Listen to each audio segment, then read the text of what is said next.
स्वतंत्रता दिवस के इस पावन अवसर पर मैं सभी को बहुत बहुत बधाई और शुभकामनाएं देता हूं। हम सब के लिए गौरव का विषय है कि आज हमारे देश के यशस्वी प्रधानमंत्री नरेंद्र मोदी जी ने 11वीं बार यानी कि लगातार तीसरी बार प्रधानमंत्री बनने के पश्चात पहली बार तिरंगा झंडा लाल किला में फहराया और मैं उनको बहुत बहुत बधाई देता हूं, बहुत बहुत शुभकामनाएं देता हूं। प्रधानमंत्री नरेंद्र मोदी जी ने आज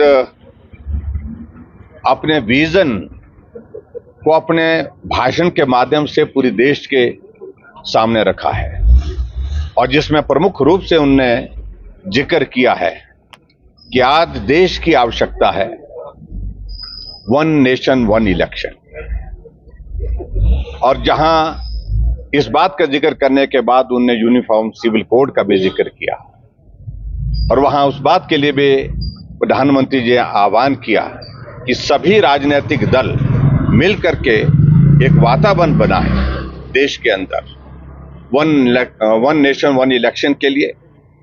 और इसके अतिरिक्त जिस तरह से प्रधानमंत्री जी ने कहा 24/7 2047 ये हमारा एक मिशन है, 24 घंटे काम करना और 2047 तक भारत विकसित राष्ट्र के रूप में विश्व के सामने हो। इस बात के लिए सुनिश्चित करने के लिए जो मेहनत करने की आवश्यकता होगी तो हम सब लोग मेहनत करेंगे। और विशेष तौर से उन्होंने कहा कि तीसरी बार प्रधानमंत्री बनने के पश्चात मैं 3 गुना ज्यादा मेहनत के साथ काम करूंगा। और ये सारी बातों को लेकर के पूरे देश के सामने प्रधानमंत्री जी ने जहां वीर सैनिकों ने जिनने अपने देश की रक्षा के लिए अपनी कुर्बानी दी है उनको श्रद्धांजलि दी।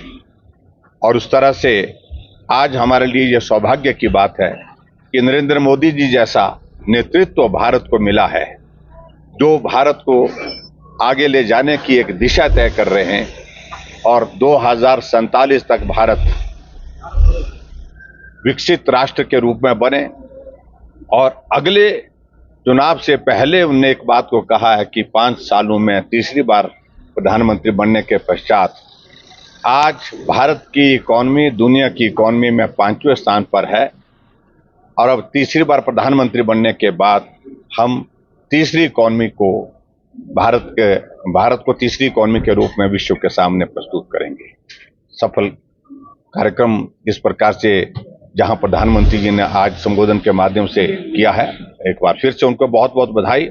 और मैं सभी वीर सैनिकों को जिन्होंने देश की आज़ादी के लिए और उन महापुरुषों ने जिनने देश की आज़ादी की लड़ाई लड़ी बलिदान दिया है उनको नमन करता हूं, उनको स्मरण करता हूं।